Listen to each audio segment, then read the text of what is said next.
ఆంధ్రప్రదేశ్లోని శ్రీ సత్యసాయి జిల్లా ధర్మవరంలో ఆదివారం ఉద్రిక్త పరిస్థితులు తలెత్తాయి. ధర్మవరం నియోజకవర్గంలో టీడీపీ, వైసీపీ శ్రేణుల మధ్య గొడవ జరిగింది. ఈ ఘర్షణలో పలు వాహనాలు ధ్వంసమయ్యాయి. వివరాల్లోకి వెళ్తే ధర్మవరం నియోజకవర్గం ఎమ్మెల్యేగా బీజేపీ నేత మంత్రి సత్యకుమార్ యాదవ్ ఉన్నారు.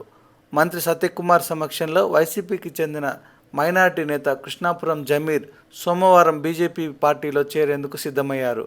జమీర్ చేరికను ధర్మవరం నియోజకవర్గ టీడీపీ ఇన్ఛార్జి పైటాల శ్రీరామ్ తీవ్రంగా వ్యతిరేకిస్తున్నారు. ఈ క్రమంలోనే సోమవారం బీజేపీలో చేరికకు జమీర్ రంగం సిద్ధం చేసుకున్నారు. బీజేపీలో చేరికపై ధర్మవరంలో పలుచోట్ల ఫ్లెక్సీలు ఏర్పాటు చేయించారు. జమీర్ బీజేపీలో చేరడాన్ని తీవ్రంగా వ్యతిరేకిస్తున్న టీడీపీ శ్రేణులు ఈ ఫ్లెక్సీలను చించివేశారు. ఈ విషయమై టీడీపీ, వైసీపీ కార్యకర్తల మధ్య గొడవకు దారితీసింది. ఫ్లెక్సీల తొలగింపుపై తొలుత వాగ్వివాదం చెలరేగగా ఆ తర్వాత ఇరు వర్గాల మధ్య పరస్పరం రాళ్లు దాడి చేసుకున్నారు. ఈ ఘటనలో 2 స్కార్పియో కార్లతో పాటు 3 బైకులు ధ్వంసమయ్యాయి. సమాచారం అందుకున్న పోలీసులు వెంటనే ఘటనా స్థలానికి చేరుకొని 2 పార్టీల కార్యకర్తలను చెదరగొట్టారు. గాయపడిన వారిని ఆసుపత్రికి తరలించారు. ధర్మవరం పట్టణాన్ని తమ ఆధీనంలో తీసుకున్నారు. మళ్లీ ఉద్రిక్తతలు తలెత్తే అవకాశం ఉండడంతో ముందు జాగ్రత్త చర్యగా షాపులు మూయించేశారు.